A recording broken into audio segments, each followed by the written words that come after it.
Hello everyone, today I'm here to share with you all of the books I bought and acquired in November. So I actually bought a lot of books this month. I usually don't buy this many, but honestly there were so many new releases this month that I don't know, with buying books I'm kind of strict but not so strict. Like if it's a sequel of a book I already love, like I'm gonna buy that, no holds barred. But if it's a first book or I'm not quite sure about it, more than likely I'll try to get a review copy or I'll get it from the library, and then if I love it then I'll purchase it myself. But this month was like the month of all the sequels. So I had to buy them all. So the first book, there's no order by the way, is The Queen of Nothing by Holly Black. This is the third and final book in the Folk of the Air series. I will have a review up soon and my thoughts and all of that stuff. So if you don't know what the first book in this book is about, The Cruel Prince, we follow a character named Jude who is a human, and basically this fairy guy named Maddox comes to her house and kills her mother and her father because apparently her mother was once married to Maddox and one of her sisters is like half fairy. So he whisks them off to fairyland and Jude has grown up there ever since. And fairyland is very harsh and brutal, and Jude really wants to be accepted into it and wants to be like part of the politics and the kingdom and stuff like that. So she's dealing with all that. She also deals with a lot with Prince Carden, who is the Prince of Fairy, and he's very, you know, brooding and haunting, and of course there's the hate to love romance. This is, I would categorize it as a guilty pleasure read. Like I don't think there's like too much depth and too much to it, but I freaking eat these up like candy. Highly recommend. I have The Toll by Neil Shusterman, which is also the third and final book in a series. This is the Arc at the Side series. I love this series. You guys know it's one of my favorite. I have already read and reviewed this, so if you want to hear my thoughts about it really in depth, I will link it up here and down below. Suffice to say, this was not my favorite book in the series. Even I don't know what the first book side is about. Basically, it's a dystopian future book where in the future we have conquered everything. We've conquered hunger, we've conquered poverty, we've just got everything. We've even conquered death because we have this thing called the Thunderhead that kind of is like a personal, like, I don't know, like think of it as the cloud almost, and he's controlling everything. In order to keep the population under control, we have these people called Scythes, and they are people that will go out and kill other people, aka they call it gleaning. And in the first book we follow characters named Citra and Rowan, who are young adults, and they become apprentices to become Scythes, much to their chagrin. And basically we follow their story throughout this for the entire series. I highly recommend it. Yes, it is hyped. Yes, I know that, but it's a very well thought, very thought-provoking series that I really, really enjoy. So highly, highly recommend. Next up, we have Supernova by Marissa Meyer, also the third and final book in a series. A lot of sequels and series enders this month.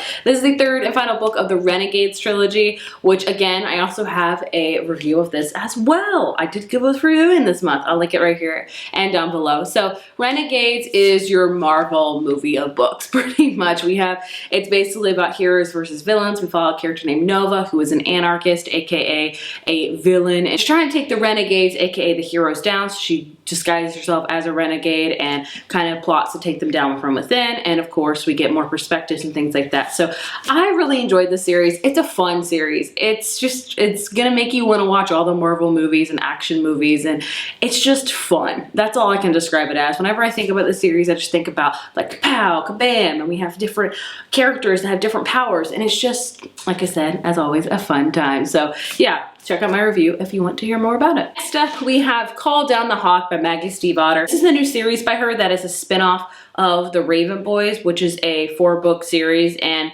I really love that series. A lot of people do. The Raven Cycle, I should say. And this one follows the character Ronan, that is very prominent in the Raven Cycle. I have finished this. I don't know yet if I'm going to review it because her books are so hard to review in my opinion because the writing is so amazing, but I always feel more confused when I finish a book by her than more questions answered, if that makes any sense. So if you want a review of this, let me know if you do or not, because I'm still trying to comprise them. Overall, I enjoyed this one. I didn't love it as much, but for me, this was very similar in the way of how I felt with The Raven Boys, which is the first book in our series. It took me a while to get into it. Once I got into it, I loved it, and then the ending was just like bam. And that's exactly how it felt with Call Down the Hawk. So I don't know how to rate it or what to say about it because I don't know. I have heard that you can read this book without reading The Raven Cycle. Would I recommend it? No, because there is so much more to Ronan and characters you see snippets of in this book that you're going to get much more in depth in The Raven Cycle. For example, you see his friend Gansey and you're like, who's Gansey? you will learn so much about Gansey in the other series. You see another character, Adam, and you're like, who's Adam? What's he about? Why is he not in this more? You will learn so much more about Adam in the Raven cycle. So it's, you know, I do think that you have to read the Raven cycle before this, but that's just my personal opinion. I think it would help out a lot. Do you really have to? I mean, no, but I do think it would help out. But either way, I enjoyed this one. I just still don't know what I feel about it. So the last book I bought was on a total whim, honestly, and I bought it because it was pretty inexpensive and I had to like get a certain amount for shipping because that's the bad thing to do, and that is New Orleans Rush by Kelly Siskinde. I don't know. Either way, this is an adult romance book, and I always try to buy as many of those as possible because I like to stockpile them on my shelf to save for a rainy or snowy or any occasion day when I need another adult romance in my life. I always need that. This one I don't know much about. It's about a character named Beatrice who follows her boyfriend to New Orleans, and then she finds out that he was cheating on her. She kind of just decides to start her life over, and then she starts working for like a magician. She's the magician's assistant, getting shoved into boxes, an onstage magician's assistant. I think she falls in love with the magician that she works for. I don't know. It sounds cute. I haven't heard anybody talk about it, but as always, I love a good adult romance. So the last book purchased that a friend actually purchased for me, and that is Emmy and Oliver by Robin Benway. My amazing friend Trina over Between Chapters randomly gifted this to me, so thank you so much to Trina. She's amazing. She's one of the co-hosts for Tis the Season-a-thon. Highly recommend you check her out. This is one of my favorite underrated books. I've heard no one ever talk about this book other than myself. That sounds so bad, but it's a book about Emmy and Oliver and about their friendship. Oliver gets kidnapped by his dad when he was very young, and he's now back in their lives when he's a teenager, and he's trying to adjust being back to the life that he used to know before his dad kidnapped him and like just made him go off to another state to live a different life. He never thought he was kidnapped. He just thought he was gonna live with his dad from now on. And so things like that happen. It's just a very character-driven book where it's a slow kind of book, which are some of my favorite books, honestly. So underrated, definitely check it out. Next up, moving into the books I got sent for review. I'm so lucky that I got a lot of good ones this month. I'm so lucky to get any in general, honestly. I do not take them for granted whatsoever. The first one is Chosen by Kirsten White. This one is the sequel to Slayer, which I read this year. Slayer is a Buffyverse book, which is like set in the world of Buffy. It doesn't follow any characters within Buffy, but they're referenced a ton. I read it this year. I didn't love it. I think because I hold Buffy to such high regards that I love it. Like, I don't think anything's ever gonna come close to it. So I think that's like kind of my own fault into it. But I'm definitely continuing with the series because anything Buffy, I'll just read it to be straight up with you. This one comes out in January, I believe. Yeah, January of 2020. So I'm gonna read this book. I'm hoping that the second one's really good. I would love for it to just really wow me and be like, wow, this could be as good as Buffy. Just give it hope. I really want to do that, but I'm so like, I don't know, just Buffy everything. Next up from Avon Books is Love Her or Lose Her by Tessa Bailey. So this is the sequel, like, companion novel to Fix Her Up, which I also read this year and really enjoyed. It is an adult romance, very steamy, a lot of that, so just so you're aware, if you're not into that, stay clear of these books. This one follows the character Rosie and Dominic, who you get to see in the first book, and basically they're married and their marriage is falling apart. Ever since he got home from the war, he's just a changed man. So they decide to do the last thing, the last resort is to go to this marriage like boot camp, and there they kind of try to grow stronger and see if their marriage is worth saving. So I'm very excited to read it because I really loved both these characters in the first book and I want to see them more expanded upon. So yeah, I'm expecting a lot of heat, a lot of those times, and a lot of witty banter. I'm sure that'll all be delivered. This one comes out also in January. Next up, I have quite a stack from Berkley, and the first one is You Were There Too by Colleen Oakley.